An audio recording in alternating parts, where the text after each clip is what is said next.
Bonsoir à tous, bienvenue à ce flash d'information. Air Paris va à la conquête de l'Afrique de l'Ouest. L'école de commerce française vient d'ouvrir un bureau ici à Abidjan, la capitale économique ivoirienne. La cérémonie d'inauguration s'est déroulée cette semaine en présence de la première dame Dominique Ouattara. Air Paris se positionne comme un acteur de la formation de futurs managers africains.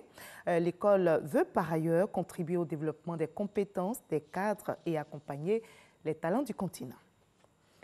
Présent à Marrakech, au Maroc, dans le cadre de la 8e édition du sommet de l'Afrique-Cité, le ministre de la Ville, François Albert Amicha, multiplie les rencontres, des rencontres bilatérales pour le financement des politiques de développement des collectivités territoriales en Côte d'Ivoire. On en sait plus avec Mamadou Kwasi, notre envoyé spécial au Maroc. Pour Marrakech 2018, ils sont nombreux, ces élus locaux ivoiriens qui participent à cette rencontre continentale, aux côtés de leurs pairs des autres pays.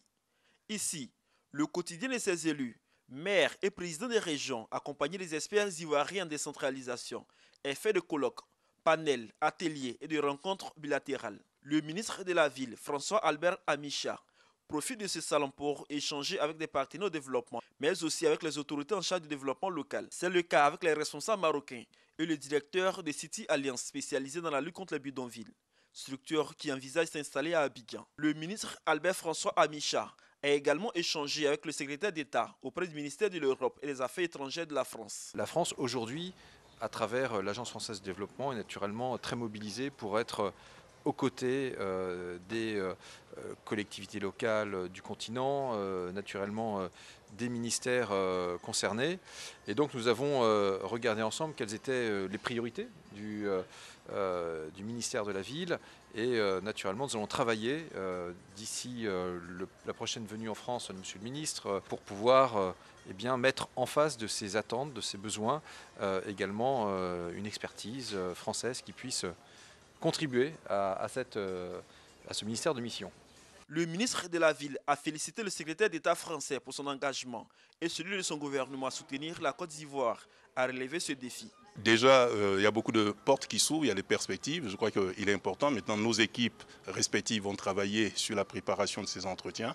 Et puis, il n'y a aucune raison de ne pas penser que l'expérience française pourrait être adaptée aux réalités ivoiriennes. L'un des aspects clés de cette discussion, les financements pour permettre aux élus locaux de mettre en œuvre leur politique de développement.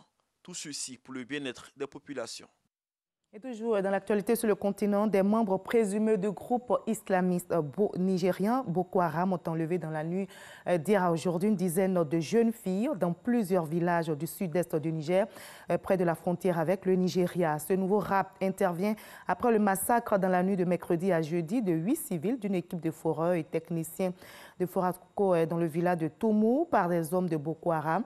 La semaine passée, des ONG ont commémoré les 500 jours de l'enlèvement en juillet 2017 de 39 personnes, 33 femmes et 6 garçons. Les acteurs du monde de la communication et de la santé ont pris part ce samedi 24 novembre à la première édition de la journée sportive de lutte contre le sida au stade de la haute fréquence de la RTI ici à Cocody. Au menu, une marche sportive, une séance de fitness, de la danse et du vélo. Le compte-rendu de nos reporters ce soir dans l'édition de 20h. Et nous sommes samedi et nous aurons la page culture. Vous vous souvenez, 2 universitaires français et sénégalais ont remis hier vendredi au président français Emmanuel Macron, à sa demande, un rapport relatif à la restitution d'œuvres aux pays africains. Il s'agit d'œuvres pillées durant la période coloniale, mais le retour de ces œuvres suscite un vif débat. Comment est-ce possible? Pourquoi faut-il retourner les objets concernés? Les Africains sont-ils prêts à les recevoir?